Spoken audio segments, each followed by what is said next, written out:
Olá, bem-vindo, bem-vinda. Deus abençoe você, Deus abençoe toda a sua casa, a sua família. Que bom ser acolhido por você, que bom poder entrar na sua casa. E você também seja muito bem-vindo a essa programação. E nós queremos aqui começar o nosso programa desejando a você muita alegria, muito amor, muitas bênçãos, muita vida e muita saúde. E é claro, por falar em saúde, já está no ar o seu programa Vida e Saúde. Um programa que você sabe que já tem essa marca registrada aí no seu coração. A união entre a ciência médica e a espiritualidade, a fé e a medicina caminhando juntos. E é claro, nós somos os maiores beneficiados. Sabe por quê? Porque vamos recebendo informações para conhecer melhor essa máquina, esse corpo, como funciona, como a gente pode também, uma vez conhecendo melhor, como se prevenir daquelas doenças que tentam roubar a nossa paz, o nosso sossego, a nossa tranquilidade. Esse é o Vida e Saúde, é claro, também espaço e momento de oração. E o programa fica muito mais interessante quando você interage conosco. Já está nos estúdios do Vida e Saúde a professora doutora, ou doutora professora Silvia Casenave. Ela é toxicologista e professora de toxicologia da PUC Campinas, perita criminal do Instituto de Criminalística de Campinas. E por que veio essa pessoa tão famosa e tão importante hoje no Vida e Saúde? Para falar sobre intoxicação. Intoxicação, as mais variadas intoxicações, medicamento, produto de limpeza, tudo isso nós vamos falar hoje também aqui no Vida e Saúde. E como eu estava dizendo, o programa fica muito mais bonito, muito mais interessante quando você liga e interage conosco. O telefone você já sabe, 19 3871 9620, 19 3871 9620. Agora, se você preferir, temos o nosso e-mail, videsaude@rs21.com.br, videsaude@rs21.com.br. A nossa produção, claro, preparou uma matéria. Nós queremos convidar você a assistir conosco sobre esta realidade de tóxicos e intoxicação, até mesmo para darmos início ao nosso bate-papo com a professora doutora ou doutora professora Silvia. Vamos à matéria. Com essa onda de protestos que estão ocorrendo em todo o Brasil, muitos manifestantes são atingidos por artefatos que podem ser prejudiciais à saúde. O spray de pimenta é um deles. Tenho ali um solvente, nesse caso esse solvente não é água, tem que ser um óleo, tá? Para que possa solubilizar o princípio ativo do spray de pimenta. Ela pode ser obtida tanto naturalmente, através da própria extrato da pimenta, como ela pode ser produzida em laboratórios sintéticos. A ação desse composto líquido é inflamatória. Então, se cair aos olhos, vai inflamar, tá, momentaneamente. Então, quanto mais perto tiver de receber esse spray, você vai sentir um ardume. Pode ocorrer também uma cegueira momentânea que chega a durar, em casos raros, até 30 minutos. Isso em contato, na verdade, com a boca, ele pode provocar ardume e irritações nas vias aéreas, no trato respiratório, justamente porque ele vai entrar em contato com mucosas. Pele também pode chegar a dar irritabilidade, ou seja, sentir ardume e até mesmo coceira, dependendo da substância que você possa estar colocando no meio. Diferente do spray de pimenta, que é um jato direcional, o gás lacrimogêneo ocupa um espaço maior, atingindo várias pessoas ao mesmo tempo. Como químico, eu entendo que isso é mais agressivo. Vai depender de cada organismo, de como cada um responde. E isso é danoso? É. Pode ter prejuízos futuros.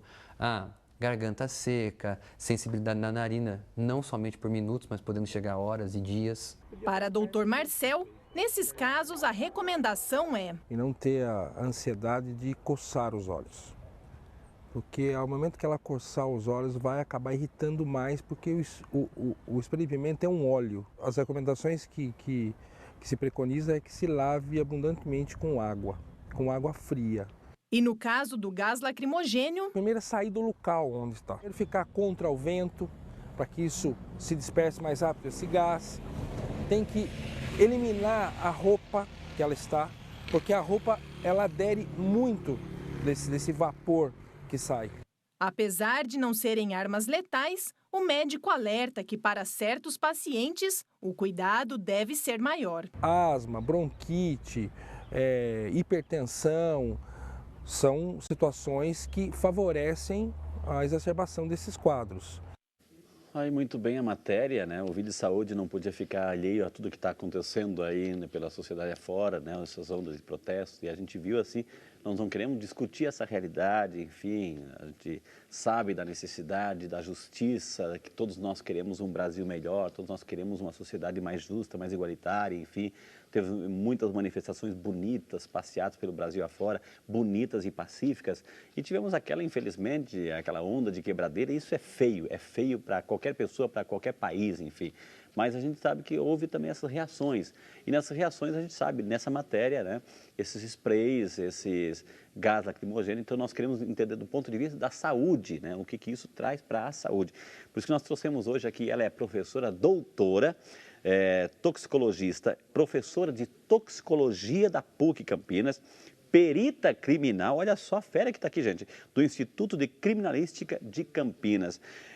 Professora Silvia Cazenave, seja bem-vinda, que prazer recebê-la aqui nos estúdios do Vida e Saúde, doutora. O prazer é todo meu, estar de volta aqui na TV e principalmente estar nesse programa com vocês hoje. Eu tenho certeza que quem está em casa está aumentando o volume do televisor para não perder nenhuma dessas explicações.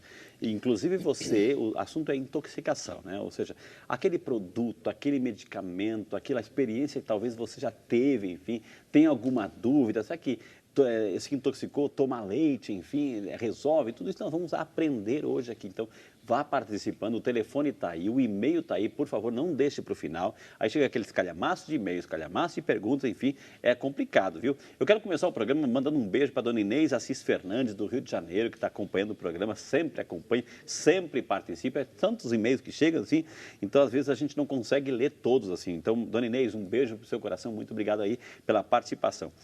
Professora, doutora, professora, então a gente viu a matéria aí, o que a senhora podia fazer um balanço dessa realidade do spray, do gás lacrimogêneo, assim, do ponto de vista da saúde, doutor? Quais são os cuidados?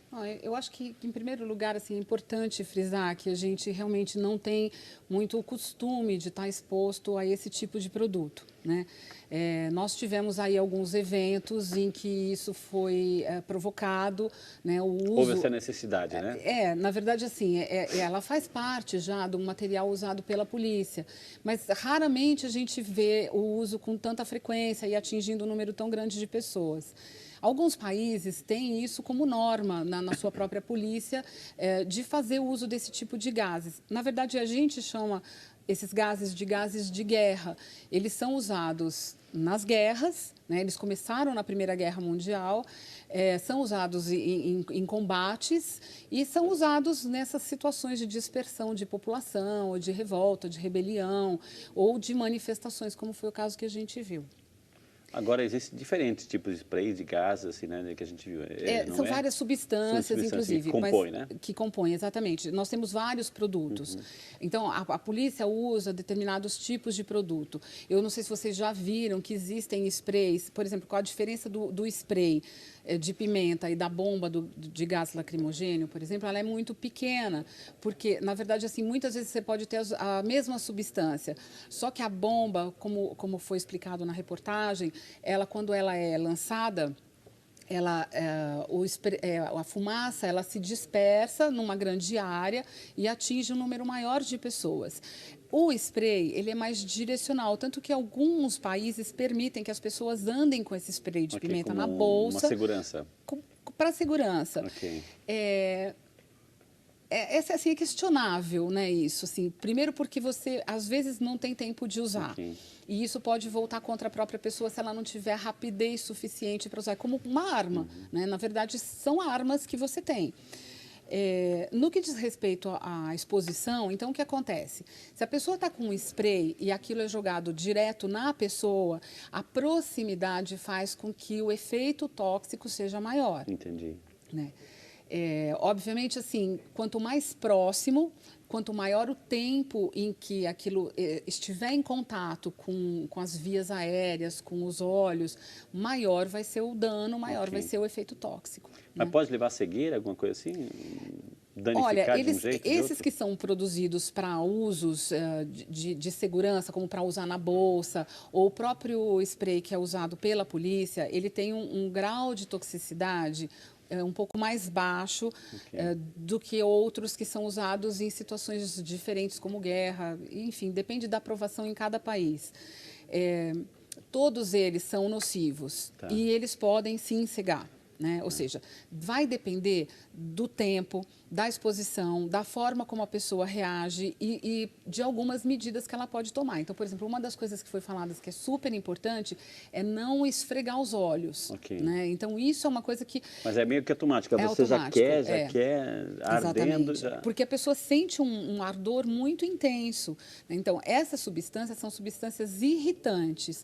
Então, elas, no contato com a mucosa, né, dos olhos e com o trato respiratório, elas vão produzir irritação imediata. Né? Na reação que a substância tem com os tecidos em que ela está em contato, com a própria quantidade de água que tem no organismo, então isso é que vai provocar a irritação.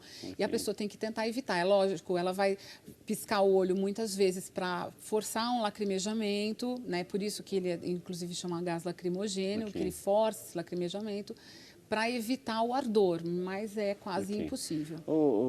Professora, a gente viu outro dia lá em Santa Maria, no Rio Grande do Sul, aquela tragédia lá naquela boate, enfim, onde tem aquela fumaça toda lá, as pessoas inalaram, enfim, o gás lacrimogêneo também, a pessoa, né, é o olho, mas ela também, ela está respirando, ela leva para o pulmão. O que vai produzir isso? Ela vai prejudicar as vias aéreas, vai prejudicar alguma coisa do pulmão, vai impedir, enfim, a respiração? Então, no caso de Santa Maria é uma questão diferente, né? Então, por exemplo, o que significam os irritantes?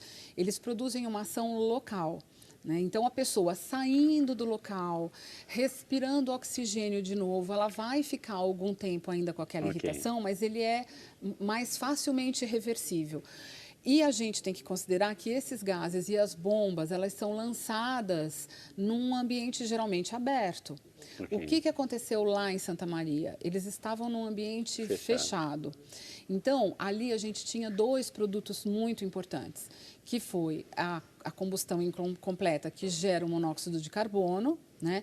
E a queima do material que protegia a acústica do ambiente. Então, isso também, na reação com fogo, produziu uma outra substância, que foi um íon cianeto. Então, junto, o monóxido de carbono com o cianeto, foi inevitável aquele número de mortes. Eles estavam num local fechado, então a concentração daquela fumaça era maior, né? Aumentou muito a concentração ali, diferente de um ambiente aberto, onde é lançada a bomba e aquela fumaça, aquele gás, aquela substância, ela se dispersa.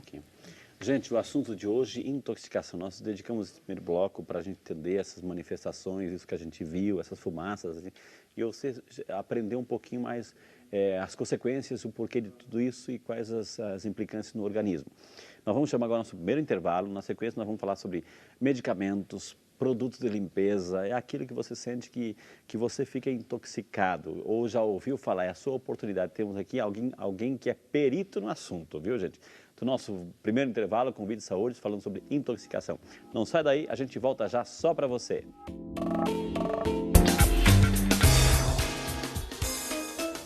Bom, uma dica importante para você, se tiver contato com o gás lacrimogênio, lembre-se que você precisa de ar, água e tempo. Então, respire calmamente, lave o local afetado com muita água e aguarde um tempinho que o efeito vai passar.